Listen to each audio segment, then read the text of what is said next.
We're now joined by three gentlemen. Michael Goh is a partner and managing director at the Boston Consulting Group. Also with us is James Emmett, Global Head Trade and Receivables Finance at HSBC, and David Vermeulen, I hope I did that correctly, Global Credit Manager, Petrochemicals at BP Chemicals Limited.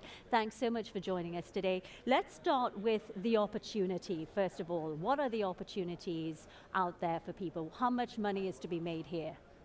If you look at the opportunities associated with the global trade flows, particularly about the Asia part, it's actually tremendous. If you look at the transaction banking revenue associated with it, BCG's forecast is by 2020 to 10 years from now, it's going to be 30% of that coming from the open accounts, 70% coming from trade revenue. It's going to be growing at about 80% of total growth compared to what we have now. So it's actually tremendous growth.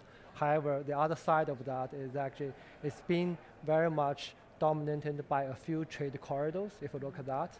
So the intra-Asia trade, particularly among the China, Singapore, Hong Kong, Japan, Korea, and India, particularly, so that actually capture majority of the trade flows, and also the emerging market trade flows between Asia and the Middle East, Asia and the Latin America. That's actually become the key driver of the growth. So we've got a bank and we've got a corporate. Tell us how you are capitalizing on the opportunity that he was just telling us about. I think from a bank perspective, so for HSBC, we've seen that massive rise in South-South trade, and indeed we see that continuing to grow. Associated with that, we see a significant rise in the renminbi moving forward, and I think this is absolutely critical. So we're forecasting that by 2015, at least half of China's trade with emerging markets will be in renminbi. So from a banking perspective, it's understanding what those flows actually mean. And if we look at some of those flows that we're talking about, for India and for Brazil, over half their trade is already with emerging markets. So for a bank, it's understanding where we're at in that transfer, making sure that you understand that the renminbi is going to be critical and the importance of the renminbi moving forward, and then understanding how we tie in with the supply chains, which are changing. Michael talked about some of the intra-Asian flows that we're seeing. Asia, as a proportion of world trade, will rise to about just over a third by 2020. That compares to a fifth just over 10 years ago. So very significant changes and very significant opportunities for banks. I can only resonate with what has been said already. If you look at the footprint of BP in Asia, that has grown almost tenfold over the last 15, 20 years. And we expect that to grow even more so over the next 10 years. The interesting thing is that a lot of trade is still being done on letters of credit or secured instruments in Asia, inside countries, but also intra-countries, and that creates enormous opportunities for banks to help us improving our relationship with our customers. Okay, so you've got a bank right here. What would you like them to do more of? I mean, I think some people, some corporates that I've spoken to, they feel that really the only thing banks could offer them is letter of credit, and that's something that, you know, for their purposes, they need more instruments that will help them run their organizations more fluidly. What would you say as a corporate for what banks can offer you? We actually have very specific demands. We really know what we want, and there's a couple of themes that are very, very prevalent. One theme is about concentration risk. A lot of risk mitigation is being done in China by the big five banks. Well, that risk mitigation has reached or is reaching its limits already. So we need a lot of support in terms of managing that concentration risk. On top of that, there's a huge demand with regards to foreign banks taking corporate risk or dealing with corporate risk inside China, inside India, inside Indonesia. Okay, would you want to come back on some of the things that you've heard so far? As a person that looks at the industry in a much broader way, what are some of the other issues that you think banks, other corporates will be looking to have addressed in this area? Through my discussions with the corporates and as well as the banks, there are a couple of themes emerging from that discussion. So one is the corporates want the banks to be simpler. So back to the basics, but be more responsive to the needs and the requirements. No longer it's about the bells and whistles, the fancy functionalities of the supply chain financing platform solutions.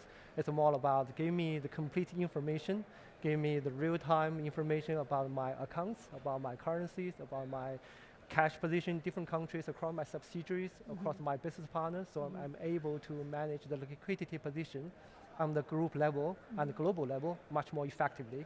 So that's number one. Another theme coming out is the banks, please stay with me, being a stable and a trust partner in good times as well as in the not so good times. So give me the credit facility and support, support my growth. Is that really something that banks will do though? Because as we know, when times are good, you know, there are a lot of bankers around, and when times not so great, the credit facility sort of is not there. I mean, is that the sort of thing that you think as a bank, because you've got your own issues to deal with as a global bank with the capital requirements, the liquidity requirements, systemic risk regulation, all these different things. So can you really do that for customers? Absolutely, we're working across the supply chain, and that's what's absolutely critical here. And we've talked about some of the themes that are changing. Open account, so those are, you asked about letters of credit. Open account is going to represent 80% of trade moving forward, and indeed it's growing. Now the letter of credit won't go away, it's a critical financing tool and risk mitigation tool, and to David's point earlier on. But actually, what the banks are able to do is work across the supply chain, looking right from point of purchase order through to the point of invoicing, and indeed the point of the point where the import takes place and the financing after that. And for the banks, to Michael's point on getting back to basics, it's absolutely critical that we understand how we can do that across the board. And as I was saying, you know, making sure that we can do that in the new fashions that clients are asking about, in particular renminbi, and taking that forward, understanding how we do that in an open account environment, and also with traditional trade instruments, letters of credit, documentary collections, and so on. How do you think SWIFT can play a role here in what needs to be done to address the needs of both banks and corporates? If I could ask you first of all, and we go down the line. Sure. If we look at the trend moving forward, we see actually more and more participation in the global trade flows of the mid-sized companies, SMEs from different markets, from emerging markets, and also the small and medium-sized banks, the local banks, the regional banks. Now in that sort of situation, global connectivity is actually critical to support multi-bank, multi-corporate sort of environments. Now there are different ways to achieve that global connectivity, and one of them is to achieve that through standardized platforms, the messaging, so standardized operations and processes, making sure that operations cost is actually secure, effective, and also at a very low cost. So that's something I believe like SWIFT, for example, could actually bring some value and tremendously help the parties in this ecosystem to actually build it up.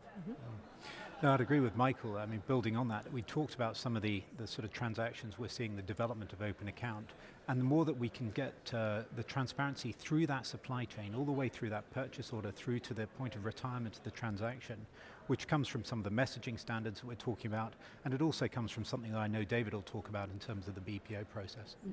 And that's correct. We've been doing a proof of concept last year, excuse me, that's this year, with the help of SWIFT through their TSU messaging portal, and that is very, very promising, because that promises to be a different channel that's positioned itself between a letter of credit and open account. Okay, well gentlemen, thanks so much for joining us. It's a pleasure to have you with us.